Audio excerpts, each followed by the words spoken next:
సమూయేలు గ్రంథం 6వ అధ్యాయం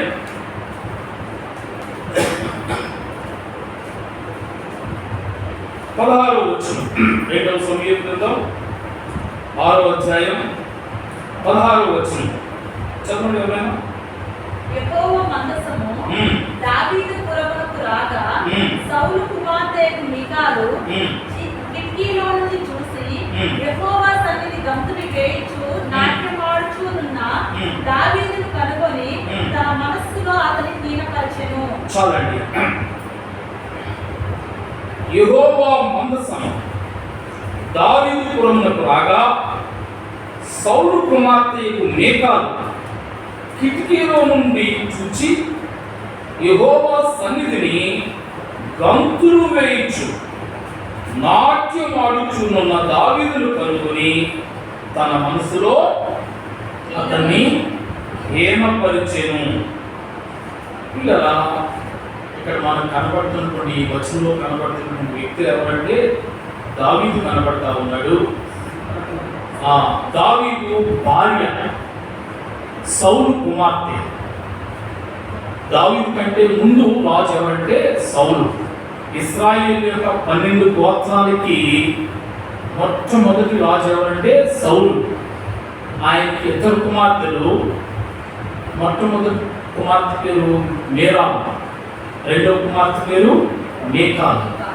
వాస్తవంగా మొదటి కుమార్తెను దావీదు వివాహం చేయాలి. ఎందుకని? గొలియాతు మీద ఎవరైతే గెలుస్తారో వారికి నా కుమార్తెనిచ్చి పెళ్లి చేస్తానంటాడు. కానీ దావీదుని మానసికంగా పొంగదీయడానికి ఏం చేశాడంటే మొదటి ఆమెను ఇవ్వకుండా మొదటి ఆమెను వేరే వాళ్ళకి ఇస్తాడు. తర్వాత మీకాలును కూడా ఇచ్చింది దావీదు మీద ప్రేమతో కాదు, ఏ విధంగానైనా దావీదుని ఆమె గురిగా ఉంటుంది అన్నటువంటి ఉద్దేశంతో 2వ కుమార్తె అయినటువంటి మీకాలుని ఇచ్చాడు. సో ఇప్పుడు మీకాలు రాజు అయినటువంటి దావీదుకు భార్య. అయితే దేవుని మందసం, దేవుని పెట్టెలో ఏముంటాయంటే 3 ప్రధానమైనటువంటి వస్తువులు ఉంటాయి. మొట్టమొదటిది ఏంటంటే దేవుడు ఇచ్చినటువంటి ఆజ్ఞలు, 2 రాతి పలకలు మనకు ఆ యొక్క దాంట్లో కనిపిస్తాయి. రెండవది అహరోను కర్ర, చిగురించినటువంటి అహరోను కర్ర కనపడుతుంది. మూడవది ఒక పాత్రలో మన్నా, దేవుడు ఆకాశాల నుంచి కురిపించినటువంటి మన్నా. చూడండి, మనం తినే ఏ ఆహారమైనా ఎక్కడి నుంచి పండుతుంది? భూమిలోంచి పండుతుంది. కానీ దేవుడు ఇచ్చే మన్నా ఎక్కడి నుంచి వచ్చింది? ఆకాశం నుంచి వచ్చింది. దానికి పెట్టబడినటువంటి పేరు ఏంటంటే ఆకాశపు ధాన్యము అంటాడు.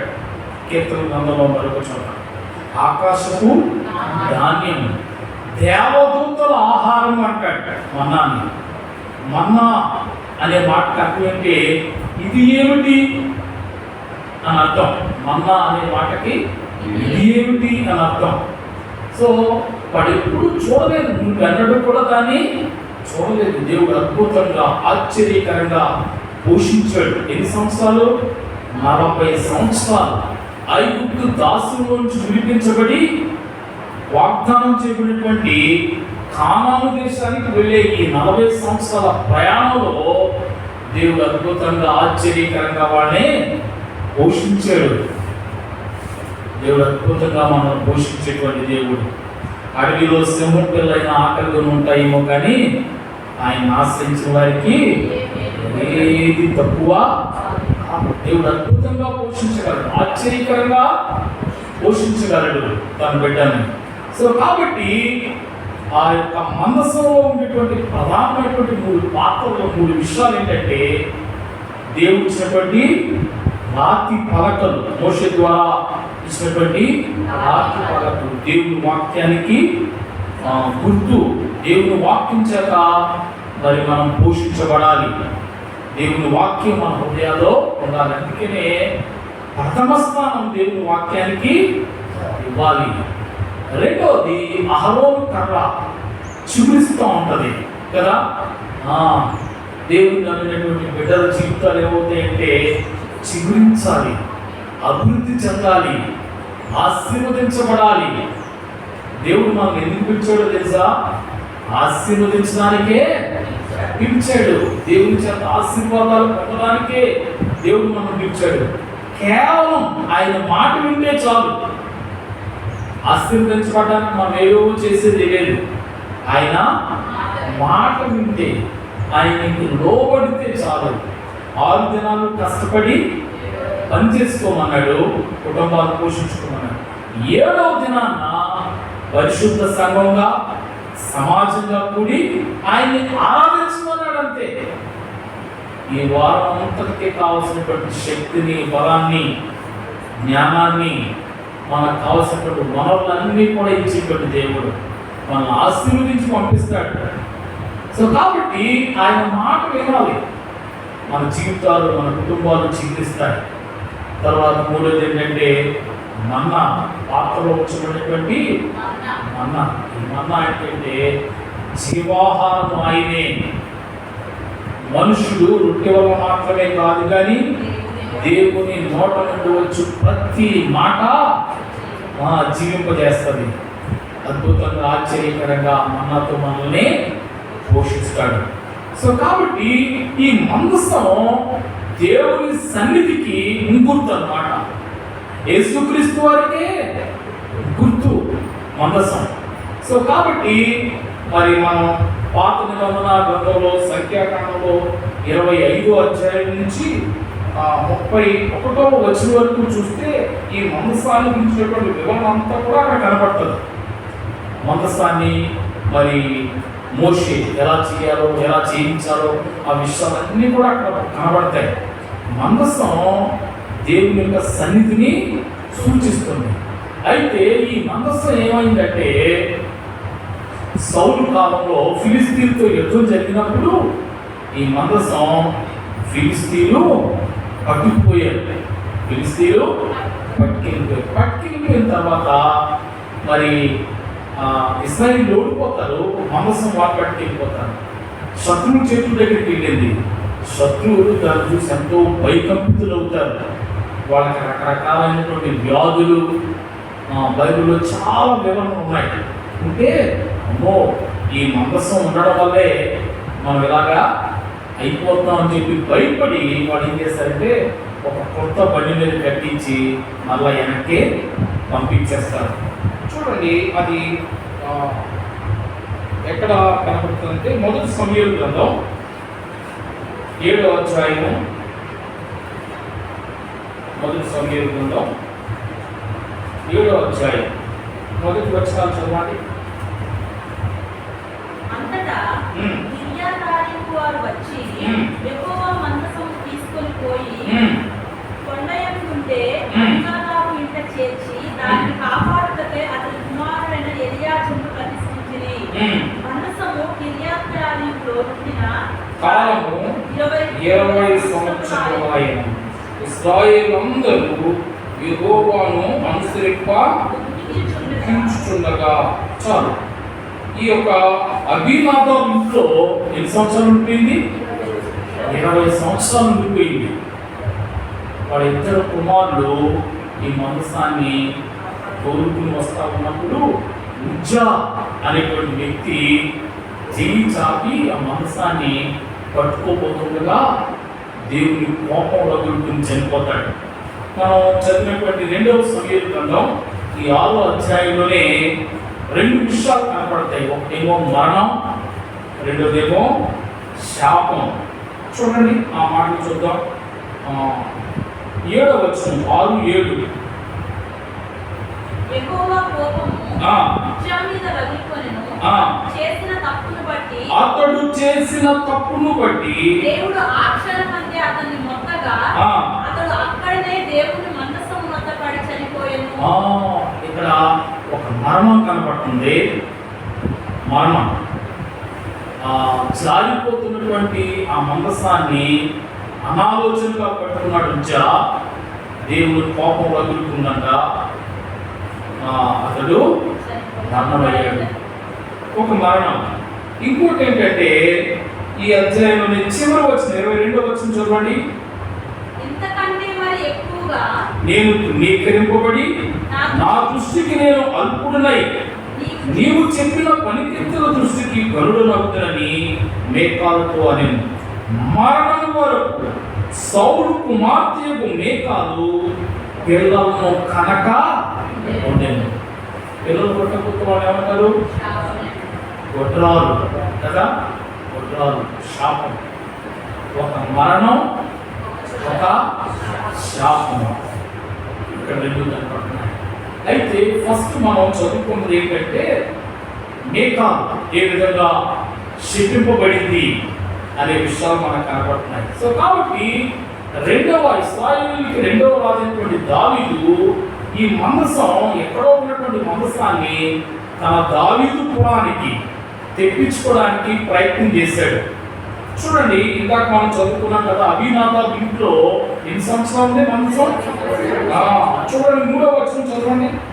6:3 వారు దేవుని మందసమును క్రొత్త బండి మీద ఎక్కించి గిబియాలో ఉన్న అభినాదాబు యొక్క ఇంటి నుండి తీసుకుని రాగా అభినాదాబు కుమారులకు ఉజ్జాయును అహోయేను ఆ క్రొత్త బండిని తోలిది. సో దావీదు ఏం చేశాడంటే ఆ మందసాన్ని తెచ్చుకోవాలి. మందసం ఉండడాన్ని బట్టి దేవుని ఆశీర్వాదాలు, దేవుని దీవెనలు ఉంటాయి. ఆ సంగతి గ్రహించాడు దావీదు. కాబట్టి తోలుకొచ్చుకోవాలనుకున్నాడు. అయితే ఆ తీసుకొచ్చే విధానం దైవిక విధానం కాదు. ఫిలిస్తీన్లు ఏ విధంగా అయితే పని మీద కట్టి తోలుకొచ్చారో అలాగా తోసుకొస్తున్నాడు. కానీ వాస్తవంగా లేవీయులు వారి భుజాల మీద మోసుకుని రావాలి. అది దేవుని పెట్టినటువంటి పద్ధతి. ఎప్పుడు కూడా జ్ఞాపకం పెట్టుకోండి, దైవిక కార్యక్రమాలు దైవిక విధానంలో జరగాలి.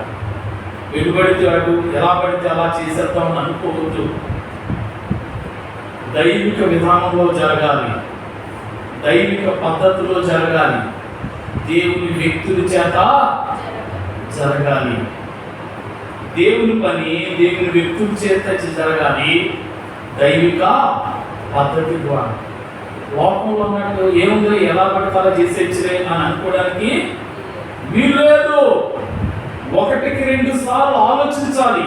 ఈ పని ఎలా చేయాలి, నేను చేసే పని కరెక్ట్గానే ఉందా, దైవికంగానే ఉందా అని ఆలోచన చేయాలి. సో కాబట్టి ఈ అభినాదాబు ఇంట్లో 20 సంవత్సరాలు ఉంది. తన కుమారుడు ఉజ్జా అలాగే అహ్యో అనేటువంటి 2 కుమారులు కూడా ఆ బండి తోలుకు వస్తారంట. ఇప్పుడు యవనస్తులు అయి ఉంటారో ఒకసారి ఆలోచన చేయండి ఈ విషయాన్ని. ఇప్పటికి బహుశా మంచి యవన ప్రాయంలో 25-30 సంవత్సరాలు వచ్చి ఉంటాయేమో వాళ్ళకి. వాళ్ళ ఇంటికి మందసం వచ్చి ఎన్ని సంవత్సరాలు అయింది?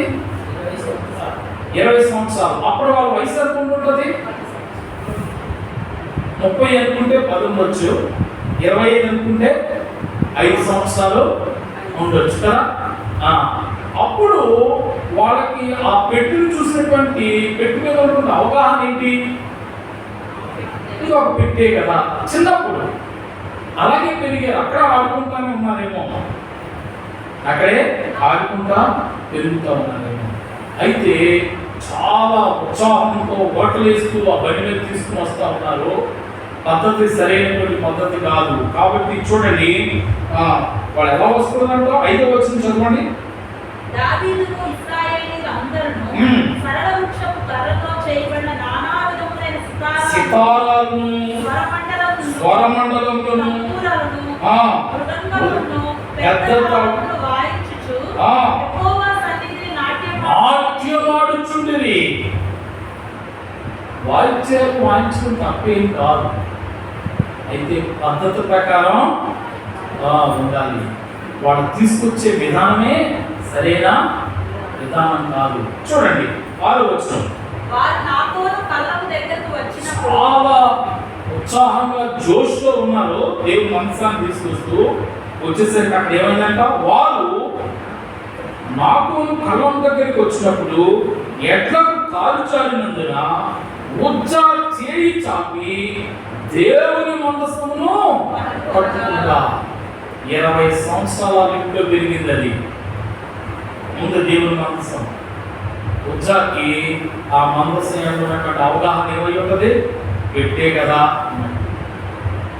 ఎట్లకు కాలు చేరింది, మందసం కింద పడిపోయేటట్టుంది, అనాలోచనగా చేయి చాపి పడిపోతున్న దాన్ని పట్టుకున్నాడు. కానీ దేవుడు ఏమంటున్నాడో చూడండి. అక్కడ 7వ వచనం, ఇదేంటి పడిపోతున్నటువంటి పెట్టెను కాపాడుతామని పట్టుకున్నటువంటి ఉజ్జా మీద రగులుకుని దేవుని కోపం. అక్షరంగా చదివితే మనకు అర్థం కాదు. వాటి వెనకాల ఉన్నటువంటి అంతరార్థాలు తెలుసుకోవాలి. దేవుడే చెప్తా ఉన్నాడు. అక్కడ ఏమంటాడు?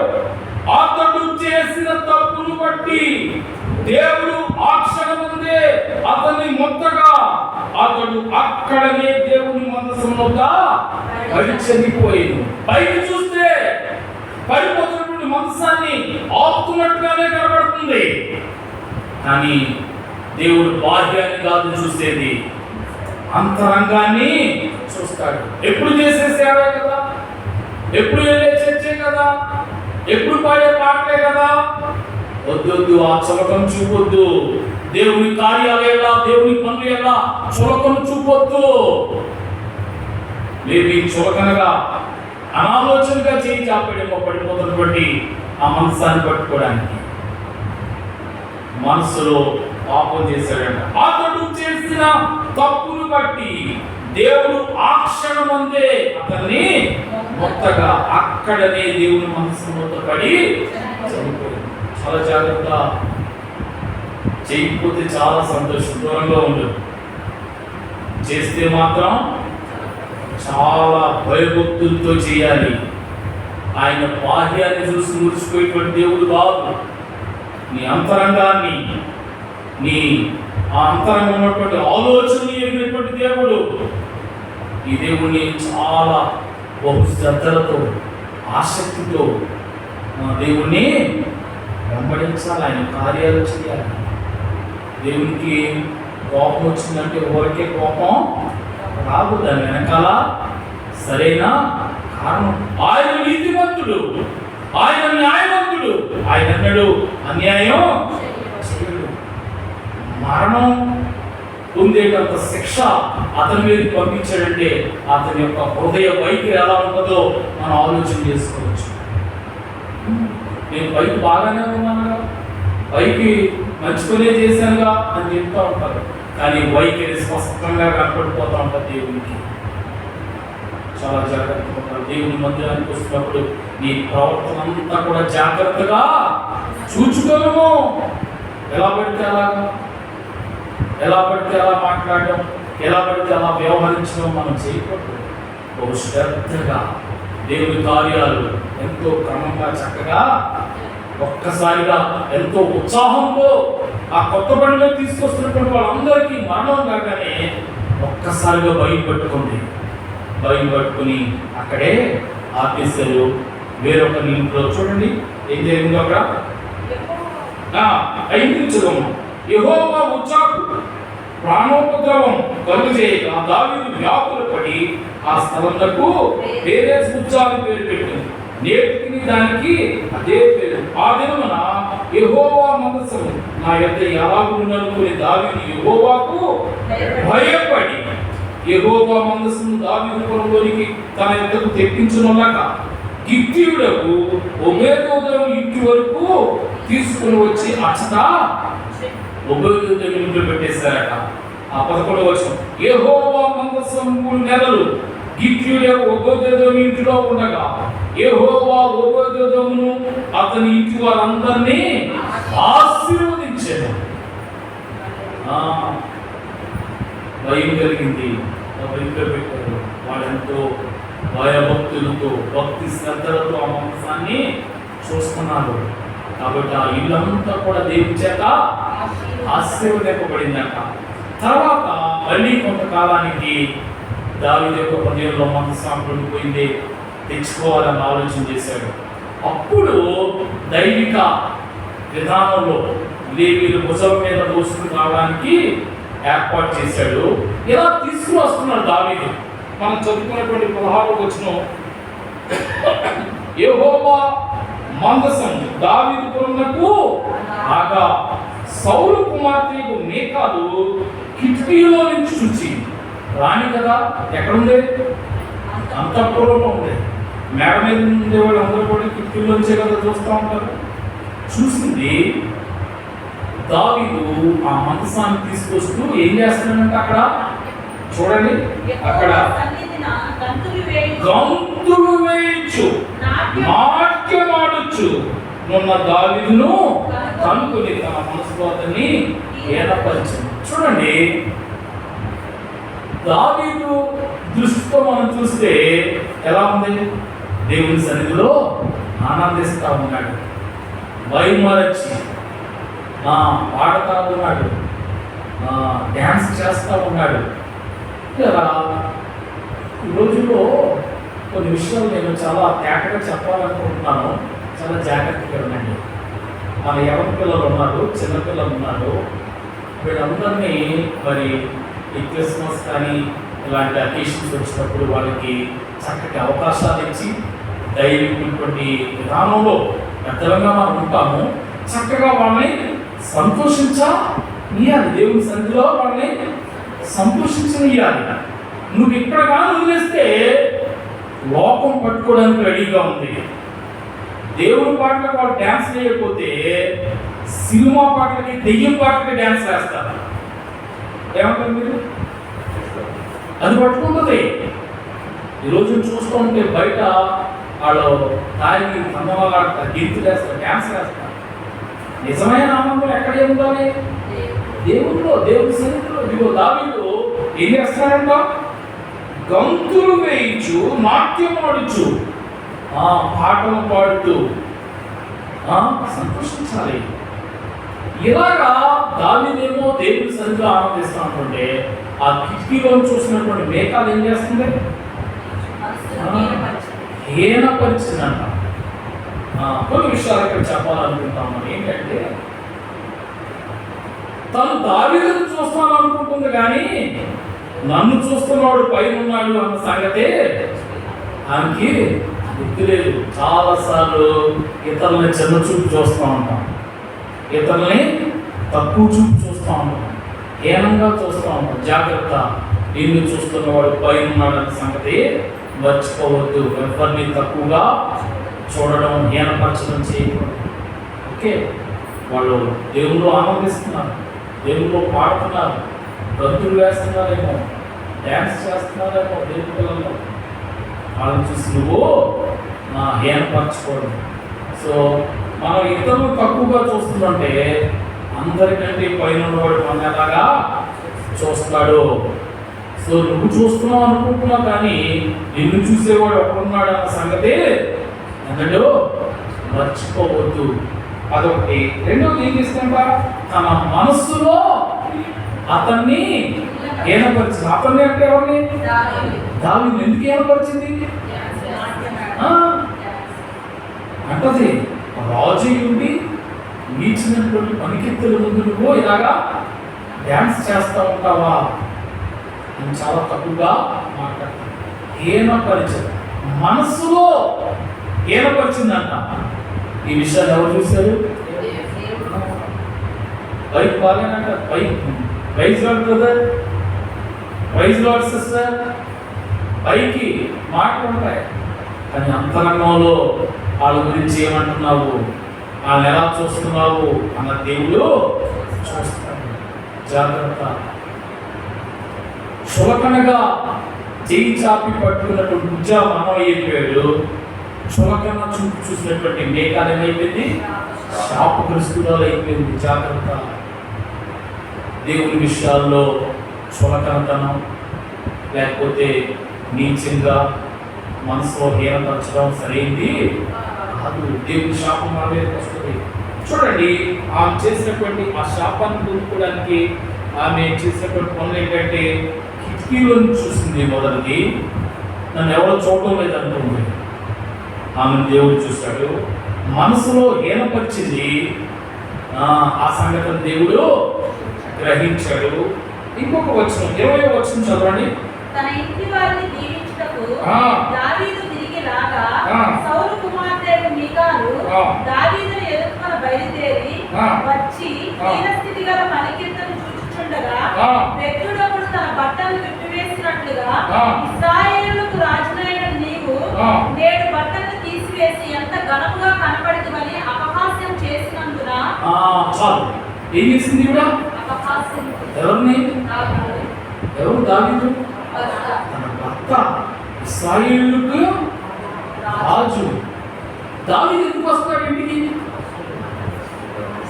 దీవించడానికి, ఆశీర్వదించడానికి వస్తా ఉన్నాడు. ఆశీర్వదించడానికి వస్తుంటే ఇవేం చేసింది? అపహాస్యం చేసింది. ఆశీర్వాదానికి అపహాస్యం చేసింది. నిజమే, చాలాసార్లు దేవుని పిల్లలు, దేవుని సేవకులు మన గృహానికి రావడం ద్వారా ఆశీర్వాదాలు మన మీదకి వస్తాయి. కానీ మనం వాళ్ళని ఎలాగా తక్కువగా చూస్తూ ఉంటాం, ఏర్పరుస్తూ ఉంటాం.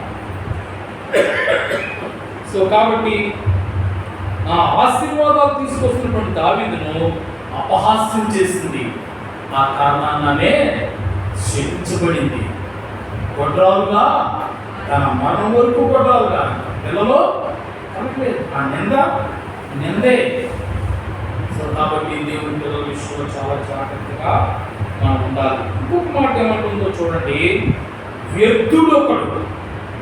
ఎవరిని? రాజును తన భర్తను పట్టుకుని ఏమంటుంది? చాలా జాగ్రత్త. మనం మాట్లాడే మాటలు, ఈ రెండు పెదవుల నుంచి వచ్చే మాటల్ని చాలా జాగ్రత్తగా ఆచికూచి మాట్లాడాలి. ఎలా పడితే అలాగా మాట్లాడే రోజు ఉంది కదా అని, నాలుగు ఉంది కదా అని ఎలా పడితే అలాగా తిప్పేయకూడదు. దేవుని పిల్లలం బైబిల్ గ్రంథంలో నుంచి చాలా విషయాలు మనం నేర్చుకోవాలి. మాటలు పొదుపుగా ఉండాలి, మాటలు మర్యాదగా ఉండాలి, ఎంతో జాగ్రత్తగా మాట్లాడాలి. మాట్లాడడానికి ముందు మనం ఏం చేయాలి? ఆలోచించాలి. ఈ మాట నేను మాట్లాడడానికి తగ్గుతున్నా? ఇప్పుడు మన స్థాయి ఎంత? ఆడాలి అంట. ఆయన స్థాయి ఎక్కడ, మన స్థాయి ఎక్కడ? ఆడాలి ఆయన ప్రైమ్ మినిస్టర్ ఆఫ్ ఇండియా. మన స్థాయికి తగిన మాటలు మనం రేవంత్ రెడ్డి ఆయన చీఫ్ మినిస్టర్. ఆయన స్థాయి ఎక్కడ, నీ స్థాయి ఎక్కడ? మన మాటలు చాలా జాగ్రత్తగా మన స్థాయికి తగ్గ మాటలు మాట్లాడాలి. ఎలాంటి మాటలు పెడితే అలాంటి మాటలు మాట్లాడకూడదు. మన స్థాయికి తగ్గిన మాటలు మనం మాట్లాడుతుంటే అవి గౌరవాన్ని ఇస్తాయి, ఘనతనిస్తాయి. పెద్ద పెద్ద మాటలు మాట్లాడడానికి మన స్థాయిని పెంచాల్సిస్తాయి. అలా అనుకోకూడదు. చివరి మాట కానీ ఏమైందంటే చూడండి, 22వ వచనం దావీదు అంటాడనమాట. ఎంతకంటే మరి ఎక్కువగా నేను తృణీకరింపబడి నా దృష్టికి నేను అల్పుడనై నీవు చెప్పిన పనికెత్తన దృష్టికి గరుడులవుతుందని మేకాలతో అనెను. ఆమె ఏం చేసిందన్నమాట? ఆయన్ని తృణీకరించింది. ఆమె ఆయన్ని తృణీకరించింది, అపహాస్యం చేసింది. తర్వాత ఏముంది? వ్యర్థుడు అని పలికింది. సో కాబట్టి ఇక దేవుని పిల్లలంగా మనం చాలా పాఠాలు నేర్చుకుంటా ఉన్నాం. దేవుడు కీర్తన గ్రంథం ఉంటుంది. కంటిని నిర్మించిన వాడు కానకుండునా, చెవిని నిర్మించిన వాడు వినకుండునా. వినకుండా ఉంటాడు ఆయన.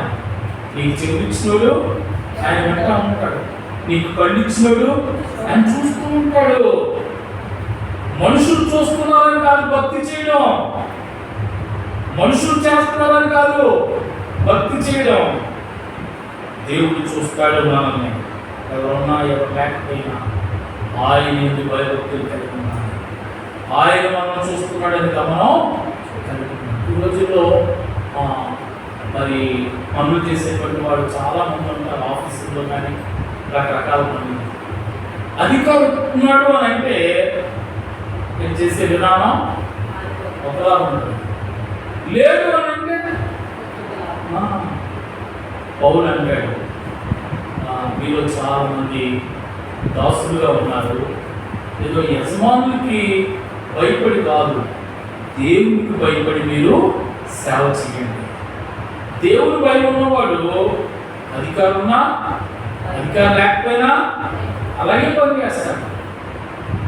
సో కాబట్టి ఒక జాగ్రత్తగా మనం ఉండాలి. ఈ దేవుడు ఎలాంటి దేవుడు అంటే చూసే దేవుడు, నిన్ను చూస్తున్నటువంటి దేవుడు. మేకాలకి అర్థం కాలేదు, కిటికీలో చూసేస్తున్నాను అని అనుకోక కానీ నన్ను చూస్తున్న దేవుడు ఉన్నాడు. ఆయన ఏం చేస్తున్నాడంటే మందసం దావీదు పురాణం వస్తున్నప్పుడు గంతులు వేస్తున్నాడు, నాట్యం ఆడుతూ ఉన్నాడు, పాటలు పాడుతూ ఉన్నారు. నిజంగా ఒక టైంలో ఏపీ వస్త్రాలు పక్కకి వెళ్ళిపోయి వచ్చేమో కదా, ఆ మాట కూడా ఉంది కదా. నీవు నేడు బట్టలు తీసివేసి ఎంత ఘనముగా కనపడుతుందని హాస్యము చేసింది. సో కాబట్టి ఇతరులను చూసి మనం చులకనగా హీనంగా మాట్లాడేంత మాత్రం కూడా మంచిది కాదు. వాటిని దేవుడు పట్టించుకుంటాడు. నిన్ను నువ్వు చూసుకో, నీ విధానం నీవు చూసుకో. చూడండి, ఇలా తక్కువగా చూసినటువంటి కారణాన్న తన జీవితకాలం అంతా కూడా ఎలా ఉంటుంది, వడ్రాలుగానే శాపగ్రస్తురాలుగానే వెళ్ళిపోయింది. మనం చూసేటువంటి దేవుడు ఒక ఆయన ఉన్నాడు, ఆయన మనం పట్టించుకుంటూ ఉంటాడు, మన మాటలు వింటాడు అనేటువంటి భయభక్తులతో మనం ఉండాలి. అలా ఉండడానికి దేవుడు మనకి సహాయం చేయడానికి ప్రార్థన చేసుకుంటాం. పరిశుద్ధులైన మా తండ్రి, ప్రేమగా మా ప్రభువా, మీకు వందనాలు స్తుతులు చేస్తున్నాం.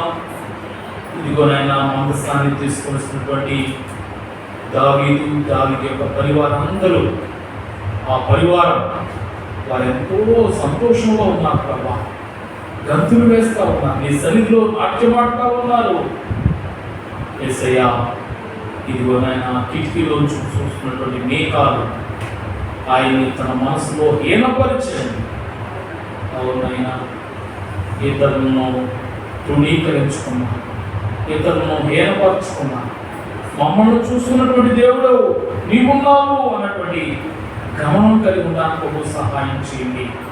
ఇదిగోనైనా జారిపోతున్నటువంటి మతసాన్ని అనాలోచనగా చేయి చాచి పట్టుకున్నాడేమో. నాయనా పైకి చూడడానికి అది పడిపోతున్న దాన్ని కాపాడుతున్నాడు కదా అని అనిపించొచ్చేమో, కానీ అంతరంగంలో హృదయంలో తక్కువ చులకన చూపుందేమో. కాబట్టి నాయనా నీ కోపం రగులుకుంది, అక్కడే మొత్తేవు కదా, మరణమైపోయాడు. ఈ చిన్న అధ్యాయంలో, ఈ 6వ అధ్యాయంలో ఒక మరణాన్ని చూస్తున్నాం, ఒక శాపాన్ని చూస్తున్నాం.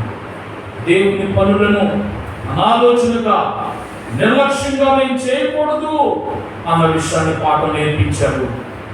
అలాగే ఇదిగోనైనా మేకాలు కిటికీలో నుంచి చూసి దావీదును తన మనసులో ఏర్పరిచిన కారణాన తన జీవితకాలం అంతా కూడా కొట్రాలుగా శాపాన్ని పొందుతుంది.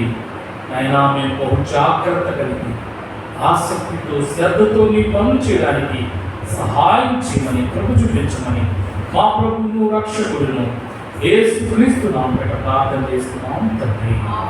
ఆమేన్.